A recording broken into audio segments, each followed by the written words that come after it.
Hi అండి. Welcome back to my channel Kittu Sunil. ఈరోజు మీ అందరి ముందుకి మరొక వీడియోతో వచ్చేసాను. ఇంట్లోనే సింపుల్ అండ్ టేస్టీగా మిక్స్డ్ రోటి పచ్చడి ఎలా తయారు చేసుకోవాలో ఇప్పుడు నేను చూపించబోతున్నాను. దానికి కావాల్సినవైతే ముందు వంకాయని ఇలా చిన్న ముక్కలుగా కట్ చేసుకొని నీళ్ళల్లో వేసుకొని పక్కన పెట్టుకోవాలి.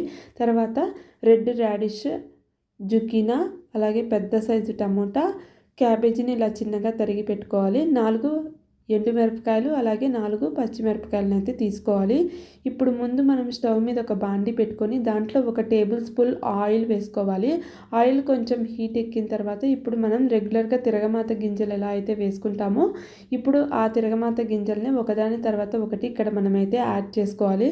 ముందైతే నేను పచ్చిశనగపప్పు, తర్వాత మినప్పప్పు, కాసిన మెంతులు, కొంచెం జీలకర్ర, అలాగే ఆవాల్ని ఇక్కడ యాడ్ చేసుకున్నాను. అవన్నీ కూడా మనం సిమ్లో పెట్టుకొని చక్కగా వేయించుకోవాలి మంచి కలర్ వచ్చే వరకు. అవి కలర్ వచ్చిన తర్వాత అప్పుడు మనం దాంట్లో పచ్చిమిరపకాయలు అన్నవి యాడ్ చేసుకోవాలి. హైలో పెట్టుకొని వేయించినట్టయితే పచ్చి వాసన అన్నవి పోవు కాబట్టి సిమ్లో మాత్రమే పెట్టుకొని ఇలాగ వేయించుకోవాలి.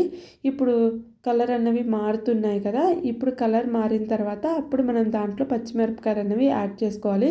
ఇక్కడ నేను 4 పచ్చిమిరపకాయలు యాడ్ చేసుకుంటున్నాను. మీకు ఇంకా ఎక్కువ కారం తింటామనుకుంటే ఇంకొంచెం కారాన్ని యాడ్ చేసుకోవచ్చు.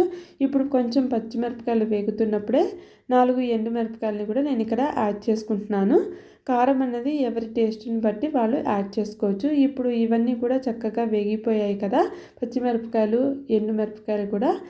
వాటన్నిటిని ఇప్పుడు మనం ఒక బౌల్లోకి అయితే తీసేసుకుందాము. ఇప్పుడు ఇవన్నీ కూడా ఇలా ఒక బౌల్లోకి తీసేసి పక్కన పెట్టేసుకుందాము. అవన్నీ పక్కన పెట్టుకున్న తర్వాత అప్పుడు మళ్ళీ మనం సేమ్ అదే బాండీలో 2 టేబుల్ స్పూన్స్ ఆయిల్ని అయితే ఇక్కడ నేను యాడ్ చేసుకుంటున్నాను. ఆ ఆయిల్ కొంచెం హీట్ ఎక్కిన తర్వాత ఇప్పుడు మనం ముందుగా కట్ చేసి పెట్టుకున్న వెజిటబుల్స్ ఉన్నాయి కదా, వాటిని అయితే ఇక్కడ మనం ఇప్పుడు యాడ్ చేసుకోవాలి. ముందైతే నేను వంకాయల్ని యాడ్ చేస్తున్నాను. ముక్కలుగా కట్ చేసి పెట్టుకున్నాను కదా, ఫస్ట్ అవైతే యాడ్ చేసేసాను. వంకాయ ముక్కలు వేసుకున్న తర్వాత జుకినీ ముక్కలను అయితే ఇక్కడ యాడ్ చేసుకుంటున్నాను. నా దగ్గర ఇంట్లో ఉన్న వెజిటబుల్స్ అవైలబిలిటీని బట్టి వీటితో ఈరోజు నేను పచ్చడి చేస్తున్నాను. ఇంకా మీ దగ్గర ఇంకా వేరే వెజిటబుల్స్ ఏమైనా ఉంటే వాటిని కూడా యాడ్ చేసుకోవచ్చు. క్యాబేజీ, అలాగే రెడ్ రాడిష్ని కూడా ఇక్కడ నేను యాడ్ చేశాను. ఇంకా మీరు ఎడిషనల్గా కావాలనుకుంటే బీరకాయ, తర్వాత దొండకాయ అవి కూడా యాడ్ చేసుకోవచ్చు. నేను ఇప్పుడు దీంట్లో పసుపు యాడ్ చేసుకుంటున్నాను. అలాగే ఈ పచ్చడి మొత్తానికి సరిపడా సాల్ట్ను కూడా నేను ఇక్కడే యాడ్ చేసుకుంటున్నాను. ఇప్పుడు ఇక్కడ సాల్ట్ యాడ్ చేసుకోవడం వల్ల ఈ ముక్కలన్నీ కూడా చక్కగా తొందరగా మగ్గిపోతాయి. అందుకని పచ్చడికి సరిపడా సాల్ట్ అంతా కూడా యాడ్ చేసుకున్న తర్వాత ఆ పసుపు, ఉప్పు అంతా కూడా పట్టేలాగా ఆ ముక్కలు మొత్తం కూడా ఒకసారి బాగా అయితే నేను ఇలాగా కలిపేసుకుంటున్నాను.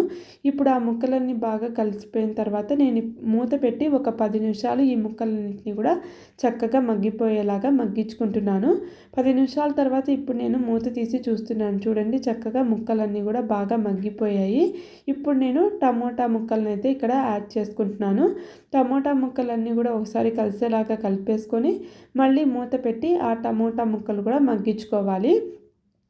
ఇప్పుడు టమోటా ముక్కలు మగ్గుతూ ఉంటాయి కదా, నేను ఇక్కడ చింతపండు యాడ్ చేయడం మర్చిపోయాను. ఇప్పుడు నేను చూపించినంత చింతపండుని అయితే ఇక్కడ యాడ్ చేస్తున్నాను. మీరు ఇంకొంచెం పులుపు తింటామనుకుంటే ఇంకొంచెం చింతపండును కూడా మీరు యాడ్ చేసుకోవచ్చు.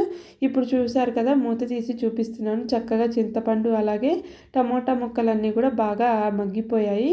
ఇప్పుడు మనం స్టవ్ ఆపేసుకొని ఈ ముక్కలన్నీ కూడా బాగా చల్లగా అయిపోయేలాగా చల్లారబెట్టుకోవాలి.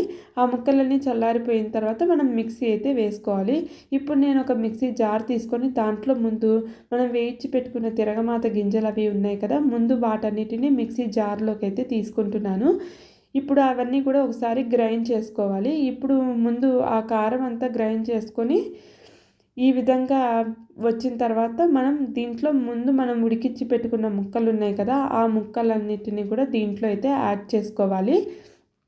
ఇప్పుడు ఆ ముక్కలన్నీ కూడా వేసి ఒకసారి మనం మళ్ళీ మిక్సీలో గ్రైండ్ అయితే చేసుకోవాలి. ఇప్పుడు ఇక్కడ చూస్తున్నారు కదా, ఈ విధంగా గ్రైండ్ అయిన తర్వాత లాస్ట్లో మళ్ళీ ఇంకొకసారి కొత్తిమీర యాడ్ చేసుకొని లాస్ట్లో ఇంకోసారి కూడా గ్రైండ్ చేసుకుంటే పచ్చడి అనేది ఈ విధంగా మొత్తం గ్రైండ్ అయిపోతుంది. ఇప్పుడు దాన్నంతా మనం ఒక బౌల్లోకి తీసేసుకుందాము. మిక్స్డ్ రోటి పచ్చడి తయారైపోయింది. మీరందరూ కూడా తప్పకుండా ఇంట్లో తయారు చేసుకొని ఎలా వచ్చిందో నాకు కామెంట్లో అయితే చెప్పడం మర్చిపోకండి. ఈ వీడియో మీ అందరికీ నచ్చిందని అనుకుంటున్నాను. నచ్చినట్టయితే తప్పకుండా లైక్ చేసి సబ్స్క్రైబ్. బాయ్.